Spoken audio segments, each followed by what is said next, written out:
안녕하십니까. 저는 강대영어학원 김세진입니다. 지금부터 양정고 2학년 지난 25학년도 기준으로 내신 시험이 어떻게 출제되었는지를 말씀을 드리고 향후 우리 친구들이 2학년 내신을 준비함에 있어서 어떤 것들을 중요하게 생각해야 되는지 말씀드리도록 하겠습니다.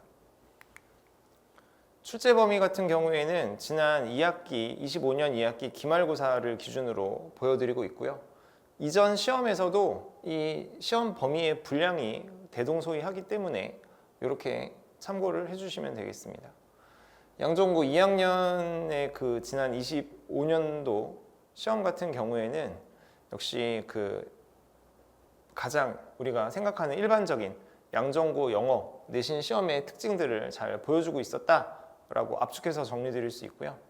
사실 시험 범위 내에서 출제되는 문항들은 좀 평이하게 크게 변형 없이 출제가 됐습니다. 그런데 외부 지문 문제가 한 5문제 안팎으로는 출제가 됐으니까요. 근데 그 외부 지문의 난이도가 상당히 높았습니다. 사실 외부 지문을 많이 냈던 학년들도 있었어요. 그런 경우에는 외부 지문으로만 많게는 한 시험에서 8문항씩 나오고는 했습니다. 그런데 현재 양정고는 그렇게 많이 외부 지문을 내고 있지는 않지만 이 외부 지문의 어떤 문제의 수준, 난이도를 가지고 변별력을 주로 조절을 하고 있는데요. 보시다시피 외부 지문에서 서술형을 그것도 굉장히 많이 출제를 하고 있습니다. 지난 어떤 시험의 경우에는 그 외부 지문이 학생들이 가지고 있는 그 시험지가 이렇게 2개의 단으로 나뉘어져 있잖아요. 근데 그 2개의 단 중에서 1개의 단 전체가 외부 지문의 분량이었던 적도 있습니다. 처음 시험장에서 맞닥뜨리는 지문인데 그렇게 굉장히 많은 분량으로 출제가 된다? 읽어보면 내용도 쉽지 않아요. 게다가 거기서 서술형으로 출제를 합니다. 내용의 빈칸을 뚫어두고 보기를 한 9가지 가까이 준 다음에 찾아서 쓰는 거죠. 굉장히 어렵습니다. 이게 시간적인 압박이 없는 상황이라면 풀 수 있겠지만 이게 시험이고 정해져 있는 시간 내에 누구보다도 빠르고 정확하게 문제를 풀어야 하는 시험이다 보니까 우리 학생들이 거기서 굉장히 많이 어려움을 겪었고요. 당연하게도 최상위권에서도 이 외부 지문으로 변별력이 발생을 해서 등급이 나누어지는 거고 뭐 중위권, 중상위권 마찬가지입니다. 외부 지문을 얼만큼 맞췄는가에 따라서 등급에 대한 분포가 결정된다고 말씀드릴 수 있는 것이 양정고 2학년의 전반적인 영어 시험입니다. 역시 25학년도 2학기 기말고사 기준으로 지금 출제 비율을 보여드리고 있는데요. 뭐 다른 시험에서도 대동소이하게 이 정도라고 봐주시면 되고 보시다시피 부교재 그리고 모의고사가 전체에서 차지하는 문항의 비중이 가장 많고 실제로 시험 범위로도 제일 분량이 많습니다. 교과서 같은 경우에는 2개 과기는 하지만 교과서의 내용 자체가 부교재라든지 모의고사 지문에 비해서는 난이도가 훨씬 낮기 때문에 그렇게 많이 출제되고 있지는 않고요. 외부 지문 말씀드린 것처럼 5문항 정도는 작년에 꾸준히 매 시험마다 출제가 됐었습니다. 교과서 같은 경우에는 뭐 변형도 없이 평이하게 출제가 되고요. 부교재 같은 경우에는 변형이 되기는 하는데 이게 우리 학생들의 어떤 난이도를 끌어올릴 만큼의 변형은 아닙니다. 모의고사 같은 경우에도 어느 정도 변형은 이루어지지만 모의고사 같은 경우에는 여기서 서술형이라든지 어법 문제는 나오지 않았고요. 대신에 이제 내용적인 측면, 그래서 모의고사를 좀 충분히 열심히 공부를 하면 여기서는 감점이 있어서는 안 되고 있을 수도 없는 그런 정도로 평이하게 출제가 되었습니다. 역시나 외부 지문, 외부 지문 중요하죠. 서술형이든 선택형이든 외부 지문은 다 어려운 지문으로 고등학교 3학년 수준 정도의 지문으로 출제가 되었고요. 이 선택형도 물론 어렵지만 서술형 같은 경우에도 아까 말씀드린 대로 분량이 굉장히 많다든가 또 빈칸을 채운다든가 어법상 틀린 부분을 찾아서 수정하라고 한다든가 안 그래도 어려운 외부 지문인데 우리 학생들이 가장 까다롭게 생각하는 유형 중심으로 출제가 되었습니다. 외부 지문에 대한 대비가 양정고 2학년 그리고 전반적인 양정고 시험을 대비함에 있어서 굉장히 중요한 부분이라고 꼭 강조드리고 싶고요. 그래서 정리를 드리면 일단 어법입니다. 어법. 제가 양정고 학생들을 오래 지도를 해왔지만 아무래도 우리 남자 학생들은 이 좀 꼼꼼함이 부족해요. 그리고 어법이라는 건 어렸을 때부터 굉장히 체계적으로 준비를 잘 해오지 않은 이상 어법 문제라는 것들을 막 정확하게 알고 푼다기보다는 왠지 그럴 것 같은 느낌으로 답을 찾는 친구들이 2학년이 된 지금에도 굉장히 많습니다. 근데 어법 문제가 시험에 따라서는 굉장히 많이 출제가 될 수도 있어요. 뭐 30% 전체 이 문항에서 30%에 육박하는 정도의 비중으로 어법 문항만 출제가 된 적도 다수 있습니다. 그렇기 때문에 양전고 2학년을 앞둔 우리 학생들이라면 저는 어법에 대해서 좀 더 강조를 하고 싶습니다. 그리고 이제 어법 문제에서 우리 학생들이 가장 많이 틀리는 것이 어법상 틀린 것을 찾아라라는 선택형 문제에서 어법상 틀린 것을 2개 내지는 3개를 찾아야 되는 경우들이 있어요. 근데 어법상 틀린 것을 찾는 것 자체도 어려운 데다가 이 2개나 혹은 3개의 정답을 모두 다 정확하게 골라야 그 문제를 온전하게 맞은 것으로 배점이 인정이 되는데 2개를 고르라고 했는데 하나만 맞고 하나는 틀린다든지 3개를 고르라고 했는데 2개는 정답을 잘 골랐지만 하나를 잘못 골랐다든지 하면 그 문제에 대한 배점을 전부 다 잃어버리게 됩니다. 또 되게 그런 문항들이 점수 배점이 커요. 최상위권 학생들 제외하고는 이 어법상 복수로 고르는 문제를 굉장히 많이 틀립니다.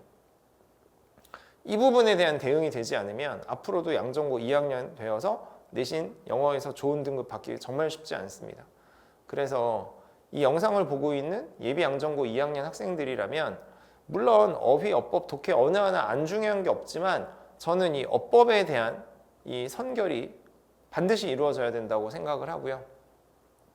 특히 외부 지문에서도 어법 문항이 출제가 되고 있습니다. 배웠던 지문으로 어법을 풀어도 쉽지 않은데 외부 지문을 가지고 어법 문제를 푼다? 특히나 어법 문제를 풀 때 해석을 하지 않고도 답을 찾을 수 있다고 생각하는 학생들이 굉장히 많은데 실제로는 그렇지 않습니다. 어느 정도는 그 해당되는 부분만큼이라도 해석을 한 다음에 그 해석된 내용을 바탕으로 어법상 틀린 부분을 찾아야 더 정확하고 가장 틀림없는 답을 고를 수 있는데 외부 지문 같이 처음 보는 지문에서 해석을 해서 어법상 틀린 부분을 찾는다? 이거 보통 준비해서 풀 수 있는 문제 아닙니다. 그래서 어법 이 부분은 좀 많이 강조를 저는 꼭 드리고 싶고요. 외부 지문에 대한 중요성은 뭐 더 이상 말할 나위가 없지만 외부 지문에 대한 대응은 평소 이 중간 기말고사 시험 대비 기간에는 이루어지기가 쉽지가 않습니다. 그렇기 때문에 지금과 같은 이런 방학 시기 그리고 중간 기말고사 사이에 한 2, 3주 정도 내신 대비를 하지 않는 그런 시기를 활용을 해서 이 어법 문제가 됐던 독해 문제가 됐던 여러 가지 문제를 좀 많이 풀어보고 사실 여기서 제일 중요한 거는 각 유형별로 어떻게 접근하는 방식을 우선적으로 알아야 되겠죠. 그리고 구문 독해를 잘 할 수 있어서 처음 보는 지문이라도 막힘없이 술술 해석이 될 수 있어야 하고 요즘 최근에 이 양전고 시험의 변별력 주 요소는 외부 지문이 서술형 문제로 출제된다는 것에 있습니다. 여기에 대해서도 대응이 이루어질 수 있도록 영작 연습을 시험 범위 내에 있는 문장만 영작 연습을 할 것이 아니라 영작 교재 자료를 별도로 준비를 해서 영작을 충분히 잘할 수 있는 연습을 하는 것이 필요하고요. 이 서술형이지만 내용을 보고 찾아서 쓰는 외부 지문 문제들을 많이 내고 있습니다. 그래서 독해를 해서 이 내용을 파악해서 빈칸을 채울 수 있는 그러기 위해서는 각 지문 내에 있는 여러 가지 내용적인 요소들의 어떤 유기적인 관계를 찾아내는 것이 굉장히 중요하거든요. 그래서 단지 한 문장 한 문장 해석을 할 수 있다는 것에서 그치지 말고 전체의 그 지문의 큰 그림, 나무가 아닌 숲을 볼 수 있는 그런 독해력을 키우는 것도 굉장히 중요합니다.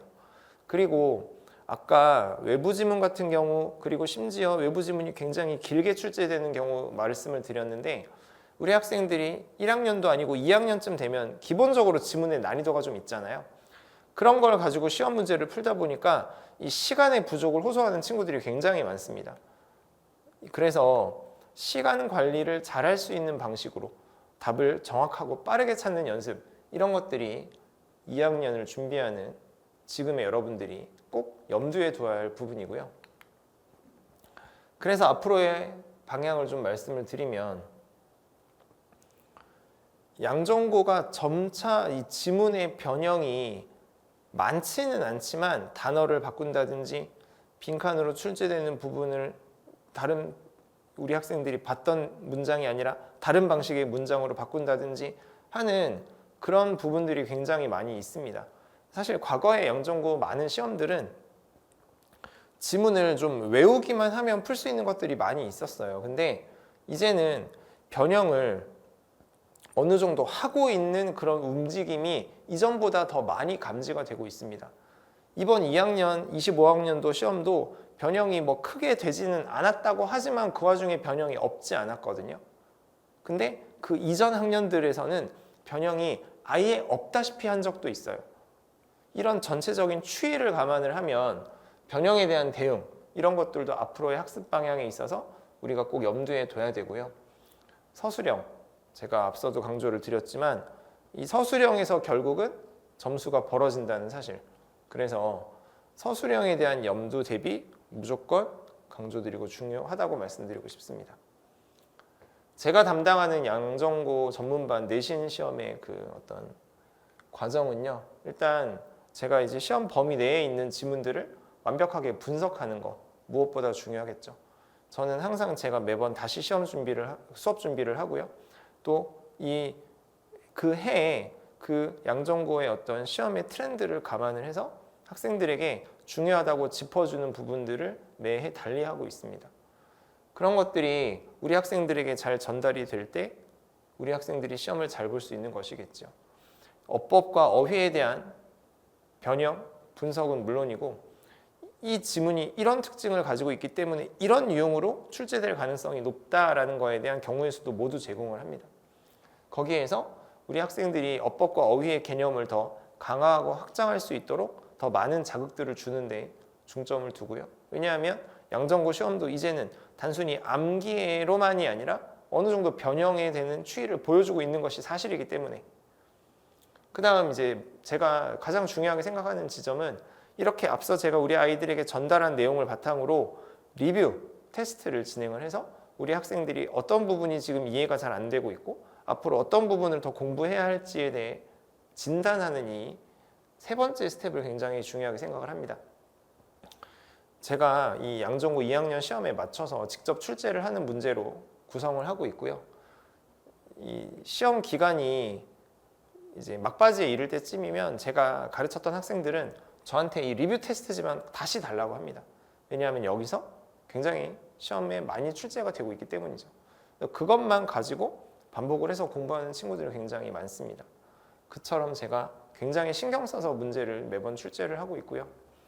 이런 과정을 거친 마지막 단계에서는 역시나 반복에 대한 숙달 이런 것들이 필요하고 여기서 우리 아이들의 이해를 조금 더 단단하게 굳히는 그런 과정들이 진행이 된다고 말씀드릴 수 있고요. 평소 뭐 지금과 같은 방학이라든지 또 중간 기말고사를 대비하는 그 사이에 약간의 인터벌이라든지 그런 시기에는 아무래도 이제 우리는 수능을 봐야 하는 학생들이기 때문에 수능에 대한 대비를 진행하고 있는데 수능에 있어서 아무래도 중요한 건 어휘입니다. 또 우리 학생들이 가장 공부하기 싫어하는 영역 역시 어휘입니다. 그래서 저는 제가 좀 아이들이 효율적이고 효과적으로 어휘를 접할 수 있게 평소에 어휘에 대한 자극을 또 그 트렌디함에 맞게 자극을 많이 제시하는 데 집중을 하고 있고요. 독해를 함에 있어서 중요한 것은 그 구문 독해를 할 수 있는 어법 능력이겠죠. 이게 이제 내신을 준비하는 어법에 대한 설명과는 약간 차이점이 있을 수 있습니다. 그래서 더 길고 더 복잡한 문장 구조를 보았을 때도 우리 학생들이 최대한 빨리 정확하게 문장을 해석하고 내용을 파악할 수 있도록 구문 독해에 대한 구문 분석을 굉장히 평소에 많이 강조를 하고 있고요. 우리 학생들 요즘 문해력 이야기 많이 나오는데 실제로 학생들이 어려워하는 게 글을 다 읽고 나서도 이 글이 뭘 의미하는지를 정확하게 짚는 데 굉장히 많이 어려움을 겪습니다. 제가 올해 학생들을 가르쳐 왔는데 해마다 조금 더 심해지는 것 같아요. 그러니까 이제 문해력이 문제다라는 이야기가 근래 몇 년간 계속 나오고 있는데 사실 여기에서도 그래서 이야기하고자 하는 바를 짚어내는 방법은 분명히 있습니다. 그런 방법을 평소에 우리 학생들에게 많이 연습을 시키고 있고요. 수능 유형이라는 건 아시다시피 정해져 있기 때문에 그리고 대강 읽어서 흐름으로 느낌으로 답을 단순히 찍어내는 것이 아니라 이런 유형의 경우에는 이런 방식의 문제풀이 방법을 택해서 이렇게 정확하게 정답의 근거를 찾아야 돼라는 그 방법론을 평소 우리 학생들에게 전달하는 데 굉장히 저는 많은 시간을 쓰고 있습니다. 마지막으로는 저 같은 경우에는 이제 올해 학생들을 입시 상담과 진학 지도를 해왔는데요. 제가 평소에 이렇게 만나는 학생들은 어떻게 보면 운이 좋은 거죠. 저한테 입시 관련된 진학 관련된 내용을 수시로 우리 학생들에게 맞춰진 내용을 들을 수 있으니까요. 사실 입시 컨설팅 하시는 많은 선생님들은 그 학생을 굉장히 짧은 시간만 단편적인 모습만 보고 판단을 해서 솔루션을 내기 마련입니다. 근데 저 같은 경우에는 저도 예전에 뭐 입시 관련 교육도 많이 다니고 수료도 많이 하고 해서 그들 못지않은 전문성 저 또한 가지고 있고, 저는 우리 학생들을 평소에 매번 만나는 사람으로서 말하자면 인상 데이터가 굉장히 많습니다. 그런 것들을 가지고 수시로 우리 아이들과 소통할 수 있기 때문에 저와 함께 수업을 하는 학생들은 사실 입시적인 측면에 있어서도 많은 혜택을 보고 있습니다. 이렇게 양정고 내신 분석과 향후 우리 학생들의 학습 방향에 대해서 말씀을 드렸습니다. 감사합니다.